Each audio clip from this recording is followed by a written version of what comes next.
கடவுள் ஏன் கல்லானான் மனம் கல்லாய் போன மனிதர்களாலே கடவுள் ஏன் கல்லானான் மனம் கல்லாய் போன மனிதர்களாலே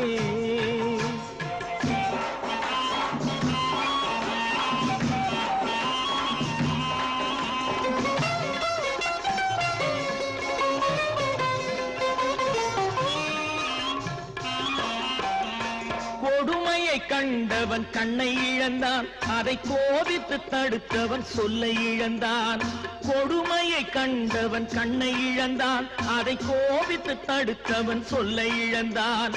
இரக்கத்தை நினைத்தவன் பொன்னை இழந்தான் இரக்கத்தை நினைத்தவன் பொன்னை இழந்தான் இங்கு எல்லோருக்கும் நல்லவன் தன்னை இழந்தான் எல்லோர்